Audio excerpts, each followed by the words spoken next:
Good afternoon. Good afternoon, ladies and gentlemen.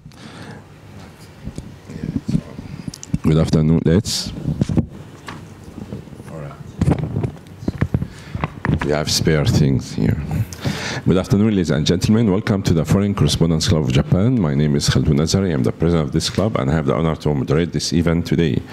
I appreciate your coming although it's raining outside, but the situation is very hot politically and regionally, so it's good you are here today to listen to very important analysis and insights about the situation in Singapore, where all eyes now are focused on. Our guest speaker today is Mr. Takeo Harada. He is the CEO and representative of the Institute for the International Strategy and Information Analysis, Incorporation, IISIA.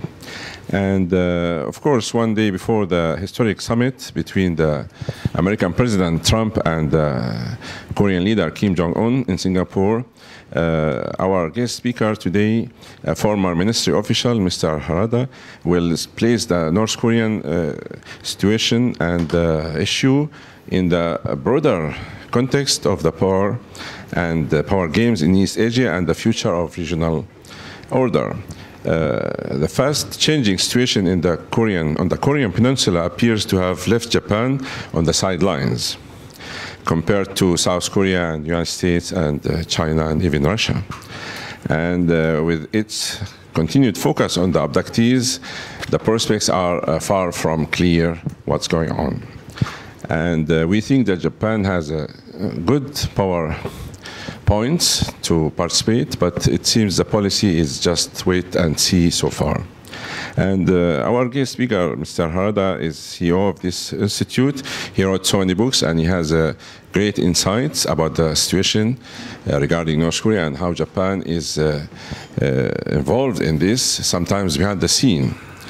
He told me in the anteroom that two VIP from Japan visited North Korea recently, and it's not secret, but it's not secret. Mm-hmm. He described it as open secret visits. I think he will talk more about this, so I will stop here and let him explain what he thinks is going to happen. And without further ado, please, ladies and gentlemen, welcome our guest speaker, Mr. Harada. Thank you. Thank you very much, Mr. Zahari. My name is Takeo Harada.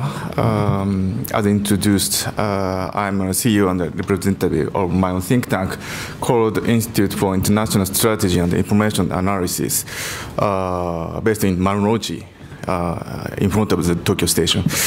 And my institute is dedicating itself to make strategic and risk scenarios for particularly corporate clients of Japan. And beyond that, we are analyzing what's going on in the global community. And sometimes I appear in such occasions, such as press conferences and also international conferences. And recently I spoke, for example, in St. Petersburg as one of the panelists in the International Economic Forum hosted by President Vladimir Putin. So anyway, today I just want to pick up the issue, DPRK issues, and what's going on in Singapore, and what should be solved, actually, in terms of DPRK. Based on my own experience as a chief desk officer for North Korean affairs in the Ministry of Foreign Affairs in Japan. Until 2005, I was in charge of North Korean affairs, and from 2003 and 2005. But the point is, I've been actually expert for not Asian affairs, but European affairs. I'm a German expert, and I was given the opportunity to serve as an interpreter for example, Prime Minister Mori at the Okinawa summit in 2000, and also I was interpreter for His Imperial Highness Prince Akishino, and also our Japanese Emperor once. And anyway, from this kind of viewpoint, from the how can I say, the majority of the Japanese diplomats, as you know, as you might know, the American schools. But I'm a member of Deutsche Schule, so my viewpoint is a little bit different from the others, other Japanese diplomats, and also other Japanese so-called experts of the Asian affairs. But having said that, I will gradually start what I want to speak out to you today. In terms of the DPRK issues, everybody speaks about only denuclearization. But what is denuclearization? About denuclearization, US and DPRK having been talking about for almost 30 years, but nothing has been happened. Why? And from my viewpoint, denuclearization as such is not the main point they are now working on. And also from the Japanese viewpoint, abductee issues, or rather humanitarian issues, are also big issues we should tackle together as members of the international community. But, for example, in the recent press conference, President Trump expressly said that, the Secretary of State, Mr. Pompeo, expressly said that, in the forthcoming summit between DPRK and US, the US side would surely touch upon this issue, humanitarian issues, but also other issues besides denuclearization. So Pompeo expressed that U.S. will pick up these three fields: denuclearization and humanitarian issues, and also other issues. What I want to point out is rather this third one, other issues. What are they? But so far, the United States government does not expressly explain what they are, what they are talking about in terms of, about other issues with the North Korean side. But based on my own experience as the Chief Desk Officer for North Korean Affairs until 2005, I'm now recalling my own experience that the United States side was rather concentrating on these other issues, or in other words, illicit activities done by DPRK. But what are these illicit activities? By saying the illicit activities of DPRK, United States government explained to us at that time, I mean around 2005, this words includes such as illicit activities such as counterfeiting, and also illegal drug trade, and also illegal trade of military weapons, and also illegal trade of counterfeited tobaccos. But this time, I'm wondering why United States government does not mention any single word about these other issues or illicit activities. They intended to persuade us, I mean the Japanese side, to join them to combat these issues at that time, I mean around 2005. This could be, from my viewpoint, this could be a very good key to understand what's really going on in Singapore, or what's really going on between US and DPRK right now. If the main point between the US and the DPRK would be denuclearization, DOS, guys of the DOS should be called, and they should handle without any external assistances from other agencies or from other departments. But this time, Pompeo and his guys, I mean the CIA, was the first agency who worked on the early stage of the negotiations between the DPRK and the USA. Why? But this question does not mention, and wasn't mentioned at all in every single Western mass media so far as I know.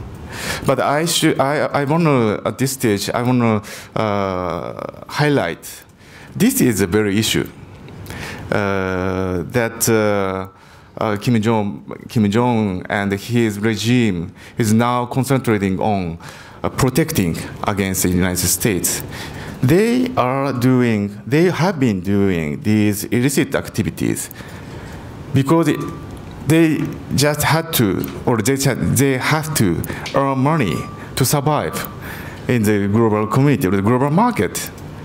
Sorry, I just forgot to mention one much more important thing: money laundering.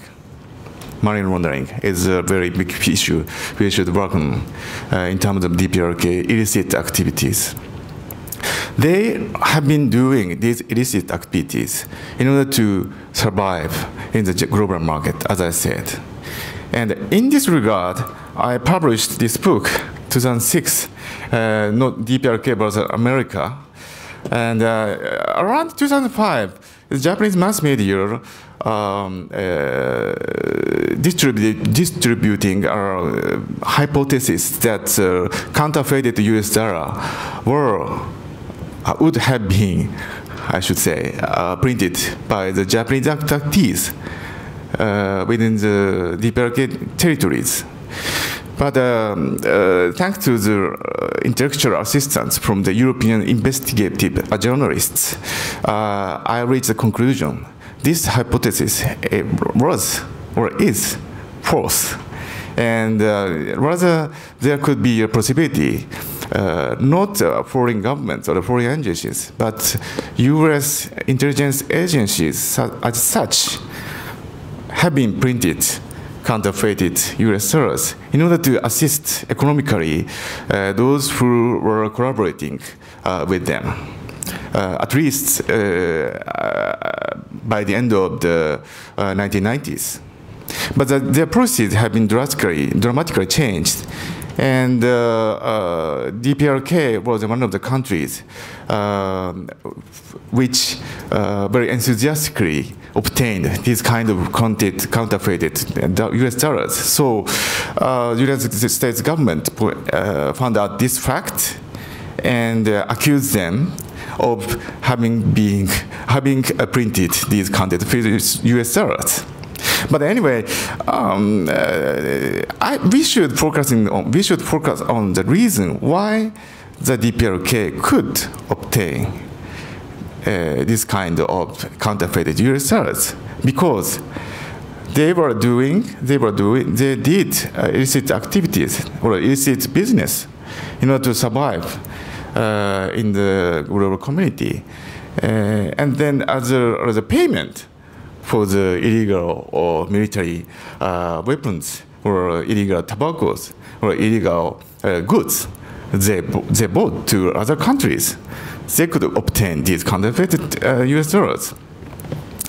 And but as I said, around 2002 and 3 and 4, United States government, particularly the Department of State and also the DOD and also other agencies pointed at this fact and accused, as I said, began to accuse the DPRK side of having printed these counterfeited US dollars and also doing these illicit activities. I'm wondering, at that time, I mean in the period around 2005, particularly Bush administration concentrated on these issues rather than denuclearization. But this, at this juncture, Trump administration never mentioned the existence of these illicit activities done by DPRK. So my theory is based on my own experience during my diplomatic service until 2005, it's these illicit activities, illicit economic activities that really matters vis-a-vis the United States. And this is why not DOS, but CIA was called upon to negotiate with the DPRK, because on the US side, CIA or other United States intelligence agencies were in charge of these issues. But as I said, no single Western mass media mentioned this issue. And instead of that, they are just talking about denuclearization, which won't end, maybe. A condition that Trump, the administration, won't solve this issue by the Libyan type of denuclearization. I mean, the once for all. And one more thing I want to point out here is the fact that younger brother of Kim Il-sung, the father of DPRK, is still alive. His name is Kim Yong-ju. Mr. Kim Yong-ju is reported to be almost 97 years old. But North Korean news agencies never reported that he was dead. I want to point out this fact because Kim Yong-ju was interpreter for the Japanese Imperial Army during the World War II. And after the end of the World War II, he got back from Manchuria to the northern part of the Korean Peninsula, and he joined the army of his so-called brother, Kim Il-sung. The fact is that Kim Yong-ju was, by the way, the vice state president until 1980s. And there was a rumor that Kim Il-sung, not Kim Il-sung, his son excluded Kim Yong-ju from the power elite. But the fact is, Kim Yong-ju is still alive. And we should remember that the Korean Peninsula was a colony of the Japanese imperial state until 1945. And at the very last stage of the World War II, the Japanese spy agency called Nakano School spies did covert actions to leave some intelligence agents within the Korean borders in order to check what would happen after the end of the World War II. So we should concentrate on this kind of historical facts done or happened at the very last stage of the World War II, because we didn't know exactly why DPRK was established in the later stage of 1940s, and also why they could fight against even the U.S. Army, U.S. armed forces in the Korean War, even though their military was not so weak enough to combat against U.S. I'd say that there must be something behind this kind of story, and there must be something that we don't know yet in terms of the real story of the DPRK. One of them is Kim Yong-ju, the existence of Kim Yong-ju. And by the way, the name of the envoy who was dispatched recently to Washington and New York was Kim Yong-chol. A little bit similar. Kim Yong-ju and Kim Yong-cho. There could be, yes, there could be a possibility that Kim Yong-cho is son of Kim Yong-ju. This possibility is not excluded by the experts, North Korean experts. But anyway, everybody is now talking about only denuclearization. But I would say not denuclearization, but other economic illicit activities, including money laundering and also trade of military facilities and military weapons should be the main focus points that United States are now negotiating with the DPRK. They, as I said, they did this kind of illicit activities until recently because without earning money, by doing so, DPRK doesn't have any possibility to survive in the global economy because they did not join, for example, the central bank system. They do not. They are not connected to the SWIFT system. And after the, particularly after the end of 1980s, actually 1970s, the gap between North and South Korean economies were becoming wider and wider, while the South Koreans succeeded to establish a very solid and very flourishing economy, as you know. And the North Koreans, for the North Koreans, only these illicit activities were left, as I said, to survive.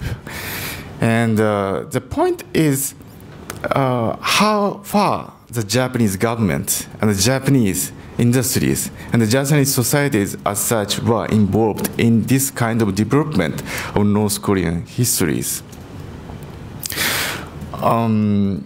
In this regard, we should focus on the historical facts that at least until the early stage of 1990s, the government of Japan hesitated to mention no so-called DPRK issue and to the public, particularly abductee issues. Why? I would say, historically viewing, there must be something that has linked between Japan and DPRK at a very early stage of the birth of DPRK, because DPRK played a very significant role for both the former Soviet Union and also the Japanese in the post-World War time. Because of the existence of the threats of DPRK, Japanese could ask the United States to remain the armed forces here in Japan. And because of the existence of the DPRK, the former Soviet Union could defend the direct penetration of the Western world to their borders, into their borders. So what I want to say is DPRK played a role as a kind of buffer state in the post-war period for the sake of Japan and also the former Soviet Union. But nobody tells such stories in the public. Why? But anyway, after the end of the possibly forthcoming summit between Trump and Kim Jong-un, the next page of the East Asian history will be opened up, and also this kind of very ridiculous but true stories would be disclosed to the public, I hope. And last but not the least, I want to say some words in terms of the Japanese abductees. As I said, I was the chief desk officer for North Korean affairs until 2005. And during that period, some guys of the US intelligence agencies called me to give very significant information. In this period, we Japanese, I mean the government of Japan, published long lists of the Japanese abductees. And Japanese mass media, and also the global mass media, showed very great interest in this long list. But my friends of the United States intelligence agencies harshly criticized this attitude of the GOJ by saying, please do not do that, because we are doing still covert options within the DPRK borders by having dispatched some South Korean and North Korean residents from Japan. Can you understand what I mean? Maybe our long list could include some secret agents dispatched by these US agencies. This could be exactly why the United States government is always hesitating to mention these Japanese abductee issues vis-à-vis the DPRK side. And this time, during the summit meeting between Japan and United States, President Trump expressly promised to mention this issue vis-à-vis Kim Jong-un during his visit in Singapore. But I don't think so, because this could cause tremendous troubles in the covert actions, which are still being done by the United States intelligence agencies in order to make something happen in the Korean Peninsula. So this is my last word, and I will be open for your question. I will answer. Thank you. Thank you very much for your insights. Now we know that there are some secret agents probably among the abductees, according to you. We would like to open the floor to your questions. Please proceed to the front mic. And Anthony, please.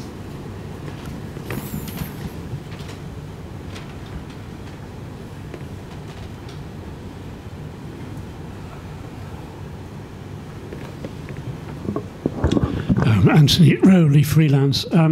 Surely the reason why the emphasis is on denuclearization now is because in the past year or so, Kim Jong-un has been testing long-range and short-range nuclear weapons, so it is very much a priority. So isn't that why the emphasis has shifted to denuclearization?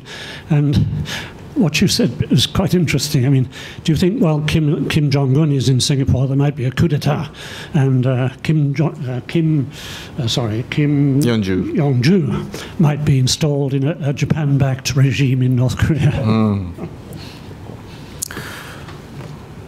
Well, a ballistic missile issue is, of course, very significant. But ballistic missile issues as such is not directly connected with, not necessarily connected with nuclear weapons. And at least during the period where I was chief desk officer for North Korean affairs, no single expert, even the CTBT guys, could not prove that nuclear tests were done by DPRK successfully. And we imagine that they succeeded to do so only because the United States plus South Korean military announced so. But there was no significant evidence which was opened up to the public so far. And in terms of the Kim Yong-ju, well, what I want to say is there must be a very close relationship between DPRK's boss and Japan. And the point is, Kim Yong-ju, even though Kim Yong-ju was the official interpreter for the Japanese Imperial Army during the World War II, he was not killed. He was not killed, and he was not just survived. He could make very good careers up to the vice state president. Why? That could be very good. That could give us a very good insight that something could have happened between Japan and the DPRK Bruce. That is my hypothesis.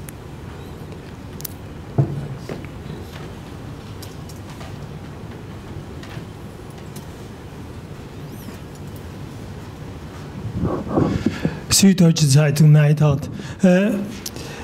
Mr. Abe, basically, I mean, the Japanese say Mr. Abe is Mr. Trump's bocce. When Mr. Trump says we don't have a summit, Abe claps.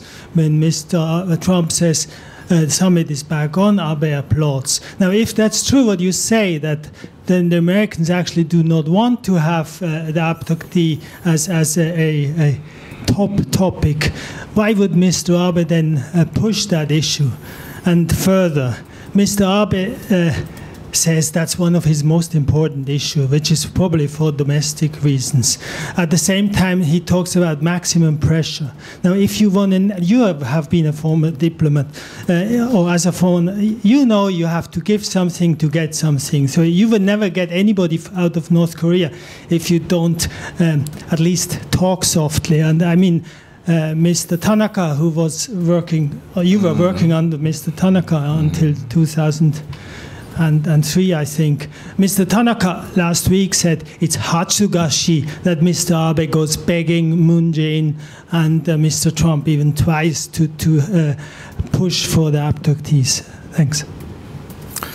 Well, that is a very good question. I mean,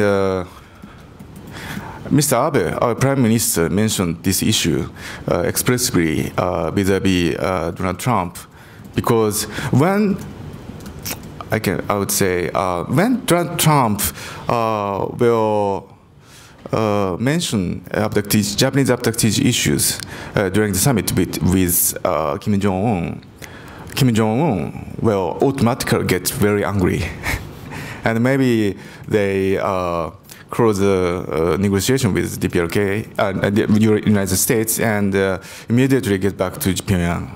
But that would be very good for Japanese government, because as far as I know, as a North Korean expert, if the North Korea DPRK fails to negotiate with the United States, then they always show the Japanese card.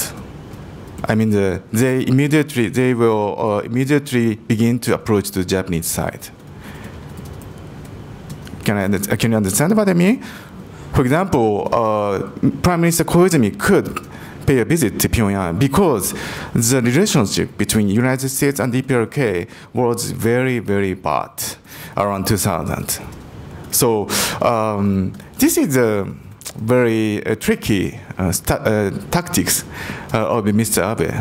That if Donald Trump would really mention this issue vis-à-vis Kim Jong-un, that could prove the very firm solidity between Japan and the United States, but simultaneously that would harm the relationship with Kim Jong-un. But anyway, if Donald Trump will really mention this issue, then that could be very nice for Prime Minister Abe. And I mean, sorry. And as far as I know, as far as I've been informed, Prime Minister Abe is now really working on the preparation for the summit with Kim Jong-un, condition that something would happen in Singapore. I mean, the negatively and the positive, either negatively and or positively. Yes.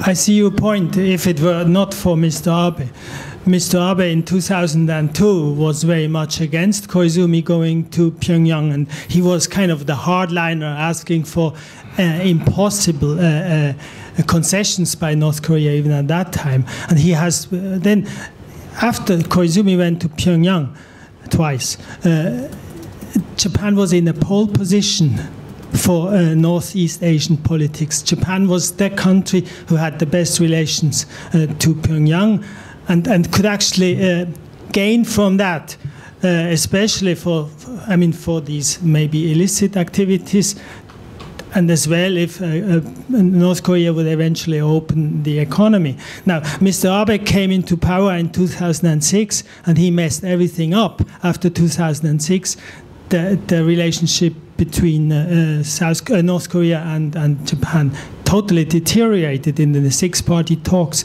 Japan was the obstructioning force. So I see your point, if it were not for Mr. Abe. Well, at least I would like to point out at this juncture that Japan is obviously excluded from the negotiation circles, which is taking place in Singapore or everywhere in the global community. Why? I'd say it's not because of the failure of Abenomics or Abe's diplomacy, but because of the history we Japanese had with the DPRK, as I try to describe here. DPRK originally has a very deep root with the Japanese society, and also maybe some part of the leadership of the Kim Jong regime has still very close relationship with the Japanese leadership, or they wishes very firm relationship with the Japanese leadership.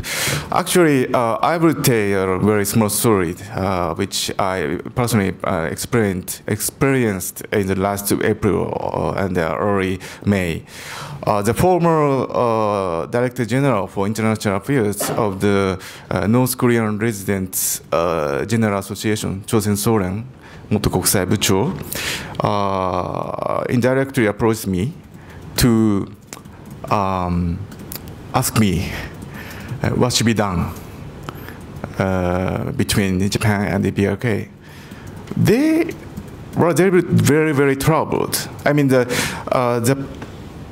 some parts of the North Korean leaderships still believes that Japan would give some kind of assistance in order to get rid of this kind of turbulence for the DPRK.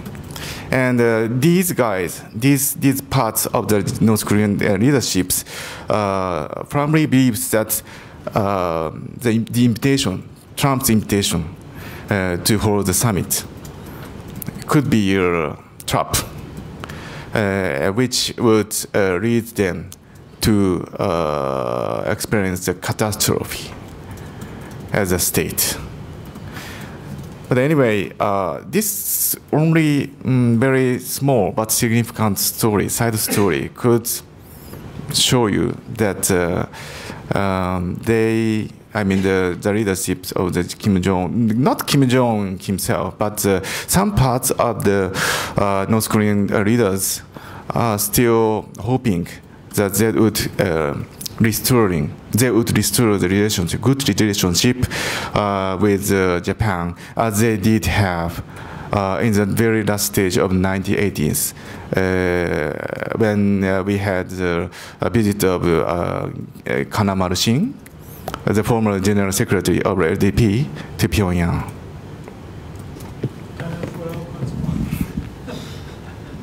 Yes, please.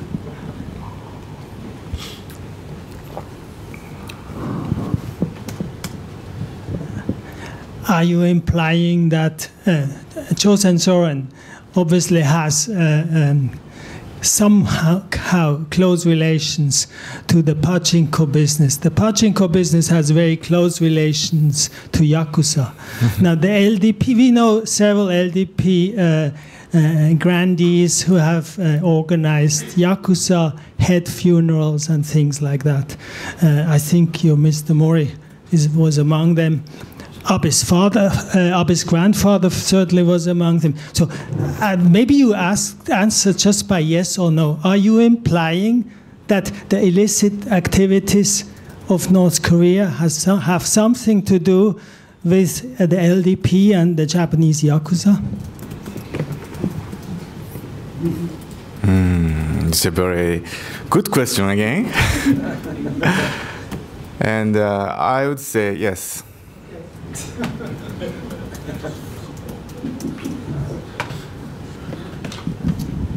Yeah, no. Next question. All right. Let me follow up on this.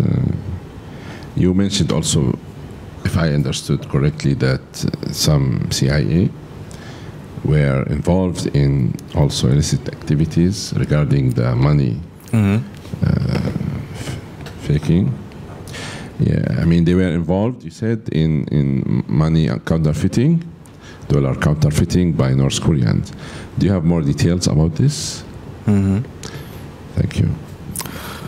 Well, what I want to say is, how can I say, there isn't only one single authority in the United States government or administration which is entitled to print US dollars. There are several. And as you might know, some intelligence agencies are legally allowed to print and distribute their own so-called US dollars. At least they were allowed to so until around 2000. This information, I obtained this information from my closest friends in the German mass media, who is a very famous and prominent investigative economic journalist, and very famous and very active. And he gave me very detailed information about that. And even the Swiss financial authority also once published a report about this kind of counterfeited US dollars. And this report also implies that United States, maybe intelligence agencies, have very, very close relationship with this kind of counterfeited US dollars, which are normally described as the results of the illicit activities done by DPRK. What's the name of that journalist? Well, I don't have any permission from him, so I can't mention his name at this juncture. Sorry. Leinbeck. No. Maybe after the press conference, you can chat over that. I mentioned his name in this book, even though this is written in only Japanese. Good, you have the source now. All right. So, next question. Anthony, please.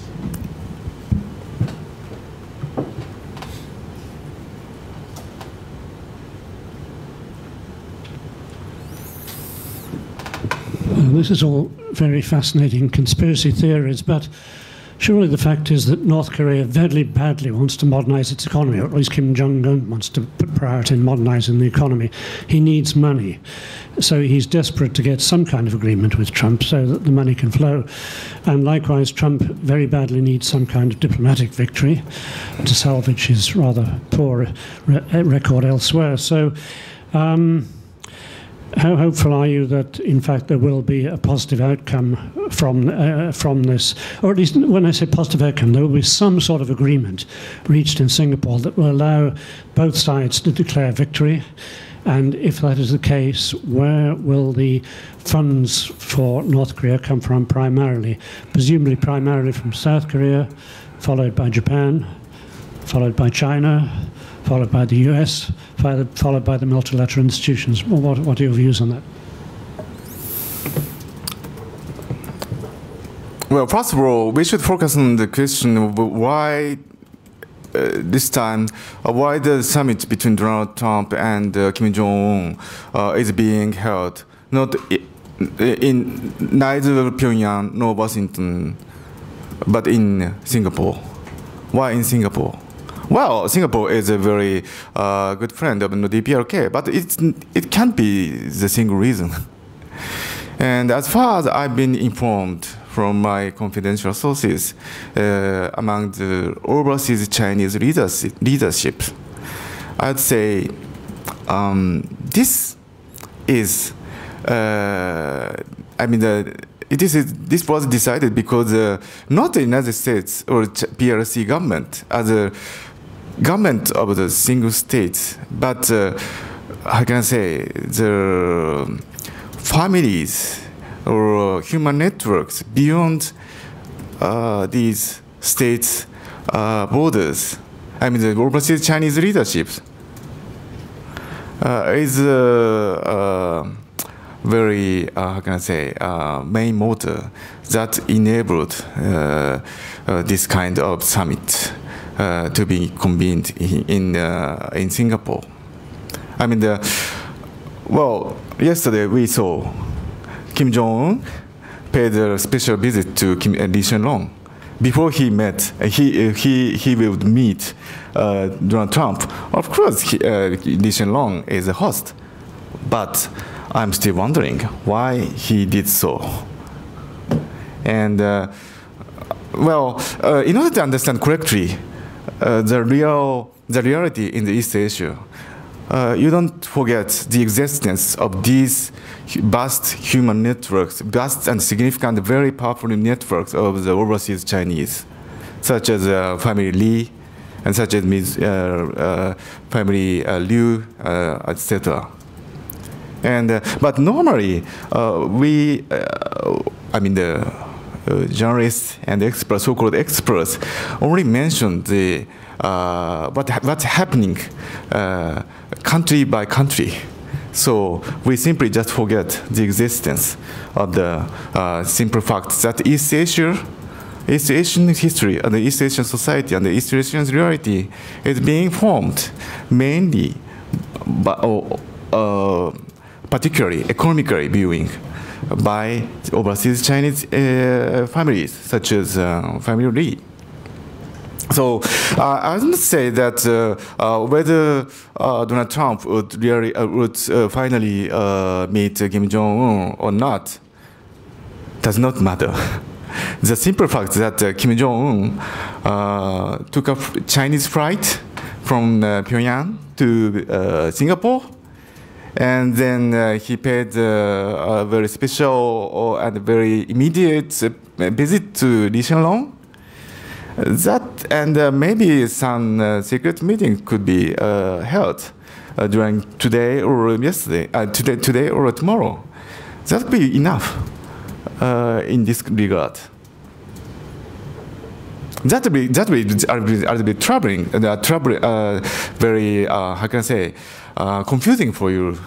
But this is a reality. You next.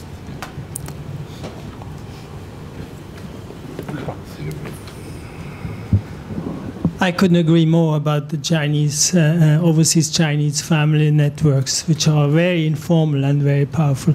However, the Nikkei ran a story in about a month ago that actually in late April, I was told by very well-informed people the possible locations for the summit would be Ulaanbaatar, Panmunjom, or Pyongyang. So Singapore was out of the question, and then obviously Singapore came back in. A few days before Singapore came back in, the American casino tycoon Adelson paid $30 million to the Republican Party. And the Nikkei constructed a story out of that Adelson bought the summit for Singapore so that it would happen there because it would be very good for his casinos. Now, Xi Jinping wants to have casino business too. So he wants to have a good relation with Adelson. Now, Mr. Abe is kind of flirting with this stupid idea to have casinos. So Mr. Abe, who obviously doesn't have much of a say, but he was supporting the casino idea too. Now, Kim Jong-un's brother or half-brother was very close to Stanley Ho, who is Mr. Adelson's competitor in Macau. So Kim Jong-un obviously cannot go to Stanley Ho.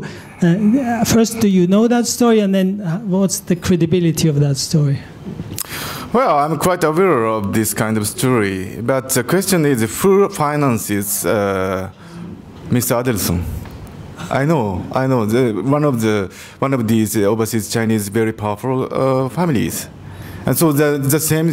This is also the same story about what you said. It's also connected, closely connected with what I just described. I'm afraid.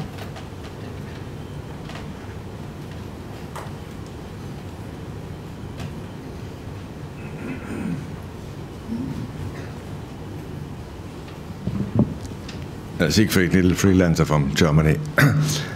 I really don't understand why Japan wants to be part in the negotiation with North Korea.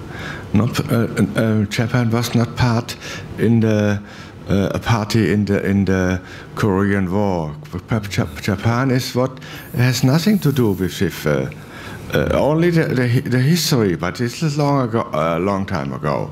I think Japan has no right to be part of the negotiation. So I think I don't understand why Mr. Abe and the Japanese government wants to be part of it. Mm-hmm. Well, I'm not a spokesman of the Japanese government, but I would say you should know the fact that we Japanese still have to negotiate to normalize the relationship with DPRK, because we don't recognize the DPRK as a normal state legally viewing.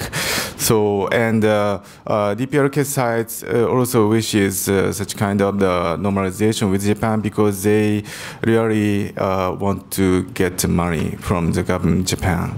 And the United States government also exactly knows this fact. So Trump recently said to the public, to the press, that even after the successful summit with Kim Jong-un, the United States government would not primarily pay to make something happen after the result of the summit, but neighbor countries such as Japan should pay for that. So in this regard, we Japanese should have voice or voting rights in the context of the normalization or the establishing a new new order in East Asia.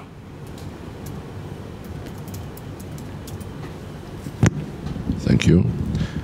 What's the worst case scenario for tomorrow's summit, basically, and aftermath? Do you think the missiles will come over Japan or the American bases or South Korea, as what some politicians warns against in Japan? Thank you. Well, it's also a very good question, because Trump administration is now rather concentrating on the Iranian issue and also Middle East issue, as you might know. And of course, the DoD guys are now very interested in doing something or making something happen in military in East Asia. But I don't know whether there could be a room for the United States government, I mean the Trump administration, to do a maneuver, military maneuver in East Asia plus Middle East, because the situation in Middle East and also the southern part of Europe is very acute, and they should work on these other situations. Yeah, we still have one more question left. Anthony, anybody else not ask? Okay.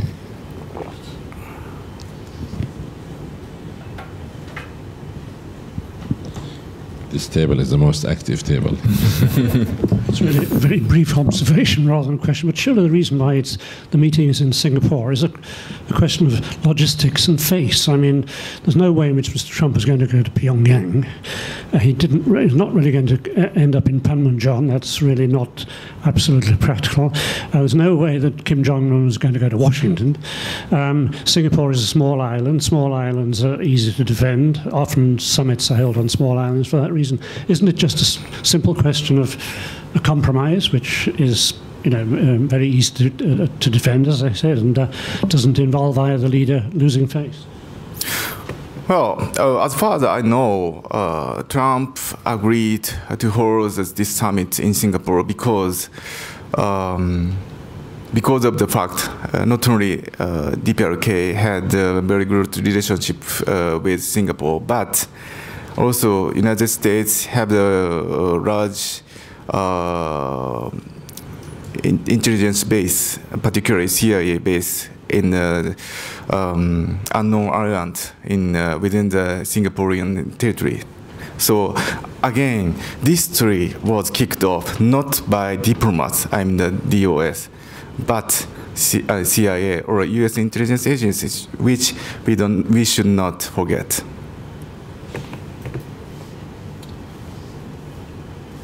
Right. I would like just a quick follow-up. You mentioned that some agents are among the abductees from South and North Korea, but I understand that all the abductees are Japanese. So what do you mean by they are non-Japanese among? Did Japan ask for Korean abductees also? Well, not only DOJ, but some private associations assisting the Japanese abductee families made such a long list of the so-called Japanese abductees, victims of the illicit activities of DPRK. And obviously, some part of them have blood from the Korean Peninsula. So not genuine Japanese, I would say.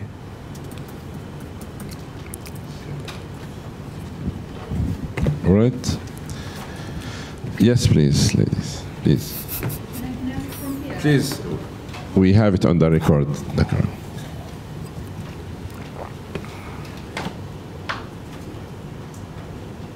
It has to be in English, right? Yes. Okay. So about that abductee. Your name and affiliation. My name is Kasumi Koji, and I'm an art advisor, which is a different background. But anyway, I have a question about that abductees issue. That on the internet, there's information that some of the actually the most important figure as a known abductee is having a bloodline from the royal family, imperial family. But we don't really hear that information on the TV. Is this true, or is this something that we cannot really talk about, or how's your insight about that issue? Well, your question is very inspiring, but I would say it's rather kind of a conspiracy theory. And well, at least what I can say at this place is DPRK abducted the Japanese citizens not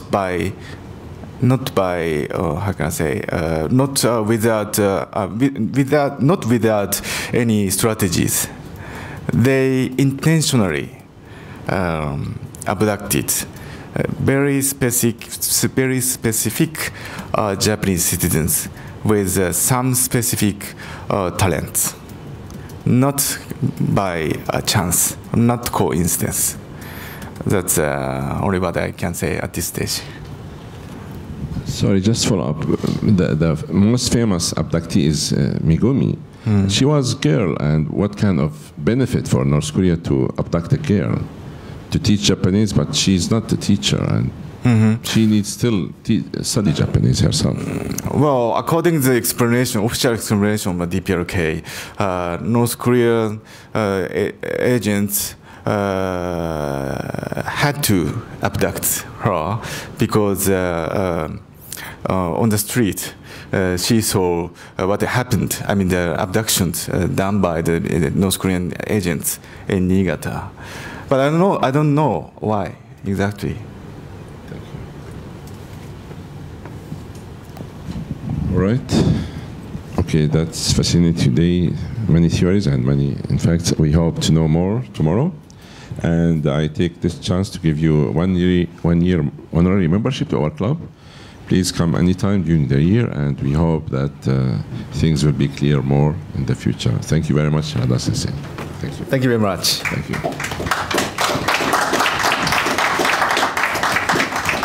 Thank you for coming, and have a nice evening.